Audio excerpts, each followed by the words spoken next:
మంగల్ పాండేని 1446 ఒక నెంబర్ చెందినవాడు. ఆయన 34 రెజిమెంట్ చెందినవాడు. ఈయన బారక్పూర్లో మొట్టమొదటిగా తుపాకీని తీసి బ్రిటిష్ యొక్క అధికారి అయిన కల్లర్ బాబుని చంపడం జరిగింది. ఈయన ఇన్ఫీల్డ్ రైఫిల్ బుల్లెట్ వాడటం జరిగింది. వాటి యొక్క వాటరాజ్ను వాడడం జరిగింది. ఈయన మంగల్ పాండే కర్నల్ బాగా చంపాడు. ఏప్రిల్లో ఈ 9th ఉరి తీశాడు. అది ఉత్తర భారతదేశంలో అంతా కూడా వ్యాప్తి చెందడం జరిగింది. అదేవిధంగా 10th మే 1857లో మీరట్లో ఈ యొక్క 1857 తిరుగుబాటు అనేది ప్రారంభమైంది. ఇది మీరట్ ఎక్కడ ఉందంటే కనుక ఉత్తరప్రదేశ్. ఈ సిపాయిల తిరుగుబాటు మంగల్ పాండే ఊరి ఉత్తరప్రదేశ్లో మీరట్లో చేయడం జరిగింది. అప్పుడు 50 మందిని మీరట్లో కాల్చి బ్రిటిష్ వారు కల్నల్ స్మిత్ అధికారి సైన్యంగా హాజరు కావాలి. అప్పుడు ఆయన్ని చంపడం జరిగింది. అంతేకాకుండా సైనికులు మారో పెరంగికో కల్నల్ స్మిత్ చంపారు. తర్వాత ఢిల్లీ ఎయిర్పోర్ట్ చేరుకున్నారు. అక్కడ ఢిల్లీ ఎయిర్పోర్ట్లో సైమన్ ఫ్రైజర్ వీరిని చంపారు. తర్వాత కల్నల్ రిషిని కూడా చంపడం జరిగింది. అయితే మొఘల్ చక్రవర్తి అయిన రెండవ బహదూర్ షా చక్రవర్తిని ప్రకటన జరిగింది. అప్పుడు వారు ఢిల్లీలోని ఎవరెవరు దీన్ని నాయకత్వం వహించడం జరిగిందంటే ఢిల్లీలోని రెండవ బహదూర్ షా మరియు బక్తఖాన్, తర్వాత బీహార్లోని కన్వర్ సింగ్, అమర్ సింగ్, లక్నోలోని బేగం హజరత్ మహల్, బరేలీలోని ఖాన్ బహదూర్ ఖాన్, కాన్పూర్లోని నానాసాహెబ్ యొక్క అసలు పేరు దొండి పండిట్, తాంతియా తోపే యొక్క రామచంద్ర పాండురంగ. అదేవిధంగా ఝాన్సీ లక్ష్మీబాయి అని దీన్ని తర్వాత ఝాన్సీ యొక్క ఆయన యొక్క సన్ను ఉండడం జరిగింది. అసలు పేరు ఝాన్సీ యొక్క అసలు పేరు మణికర్ణిక. ఆయన యొక్క భర్త పేరు గంగాధర్ రావు. అదేవిధంగా ఝాన్సీ యొక్క సన్ను చూస్తే కనుక దామోదర్ రావు దత్తపుత్రుడు. అంతేకాకుండా ఝాన్సీని ఏమంటారంటే కనుక విప్లవ జ్యోతి సర్ హ్యూరస్ పేర్కోవడం జరిగింది.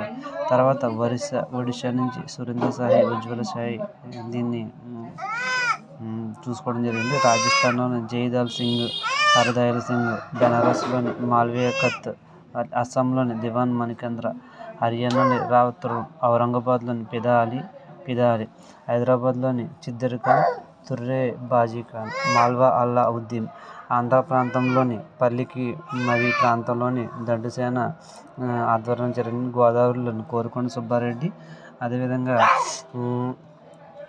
కడపలోని షేక్ పీర్ సాహెబ్ దీన్ని నాయకత్వం వహించడం జరిగింది. అదేవిధంగా విశాఖపట్నంలో హిందువులు బ్రిటిష్ పరిపాలన అంతం కావాలని ముస్లింలు సమావేశం జరిగింది. అయితే ముస్లింలు విశాఖపట్నానికి మహమ్మద్ పట్నంగా మార్చాలని కోరడం జరిగింది. అదేవిధంగా బ్రిటిష్ 1857లో సిపాయిల తిరుగుబాటు జరిగింది. అప్పుడు దాని యొక్క చివరి గవర్నర్ ఎవరంటే లార్డ్ కానింగ్ 1856 to 1857.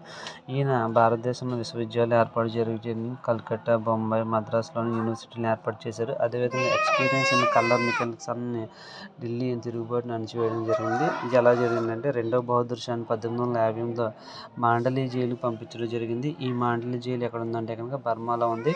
అదేవిధంగా చిట్ట చివరి మొఘల్ చక్రవర్తి అయిన ఈయన రాసిన గ్రంథం ఏంటంటే జఫర్. ఈయన బహదూర్ షా జఫర్ అని కూడా పిలుస్తారు. తర్వాత మేజర్ హడ్సన్ బహదూర్ షా సన్స్ని గ్రాండ్ సన్స్ని చంపడం జరిగింది. తర్వాత సర్ హ్యూరస్ ఝాన్సీ లక్ష్మీబాయిని చంపడం జరిగింది. అదేవిధంగా దీంట్లో చెప్పవలసింది బెనారస్లోని ఒరిల్లా, నెక్స్ట్ విలియం టైలర్, కాన్పూర్లోని నానాసాహెబ్ని నేపాల్ పారిపోవడం జరిగింది.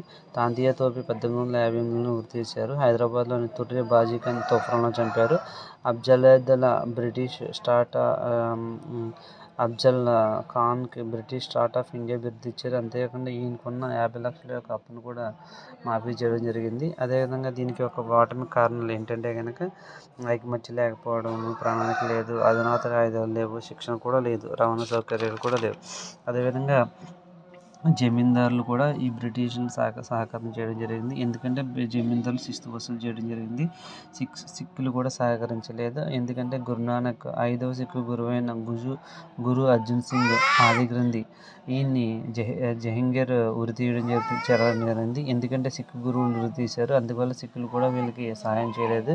జహంగీర్ యొక్క కుమారుడైన ఖుస్రోని సన్ ఆఫ్ జహంగీర్ని కూడా ఈ గురు అర్జున్ సింగ్ మీ అమ్మ పోవడానికి గల కారణం జహంగీర్ అని చెప్పడం జరిగింది.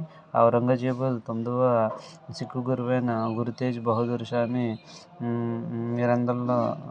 మీరందరూ కూడా మా మతం తీసుకోవాలని కోరడం జరిగింది. ఆయన కూడా తెలియజేరింది. అదేవిధంగా మధ్యతరగతి వారు కూడా దీనికి సహకరించలేదు. ఎందుకంటే బ్రిటిష్ వారు చాలా వరకు బాల్య వివాహాలను అరికట్టడం జరిగింది. సతీ సహగమనాన్ని అరికట్టడం జరిగింది. విద్యాలయాలు ఏర్పాటు జరిగింది. అదేవిధంగా రెండో బహదూర్ షా వస్తే కనుక ఇవన్నీ ఏమీ ఏర్పాటు కావు, ఇవన్నీ కూడా మానేస్తారని చెప్పడం జరిగింది. అదేవిధంగా దక్షిణ భారత రాజులు ఎవరు కూడా సహకరించలేదు. దీనివల్ల జరిగిన రిజల్ట్స్ ఏంటంటే కనుక క్వీన్ విక్టోరియా మహారాణి ప్రకటన నవంబర్ 1, 1858లో లార్డ్ కానింగ్ అయితే కనుక అలహాబాద్లో అనౌన్స్మెంట్ జరిగింది. ఈస్ట్ ఇండియా కంపెనీని రద్దు చేయడం జరిగింది. అదేవిధంగా గవర్నర్ జనరల్ వ్యవస్థను కూడా రద్దు అవ్వడం జరిగింది అన్నమాట. గవర్నర్కు బదులుగా వైస్రాయ్స్ని ఏర్పాటు జరిగింది. అదేవిధంగా మొట్టమొదటి వైస్రాయ్ లార్డ్ కానింగ్, అదేవిధంగా చివరి గవర్నర్ జనరల్ కూడా ఈయనే మాత్రం. అధికారులు బ్రిటిష్ పార్లమెంటు చేతికి వెళ్ళడం జరిగింది. 1865లో హైకోర్టుని ఏర్పాటు జరిగింది. ఎక్కడంటే కనుక బొంబాయి, కలకత్తా, మద్రాసులోని.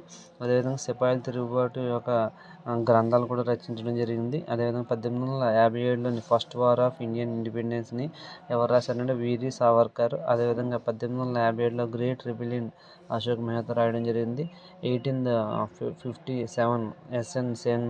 అదేవిధంగా history of sepoy war in India ఖైన్ ద సిపాయి ముటిండి 1857 చటోపాధ్యాయ రాయడం జరిగింది.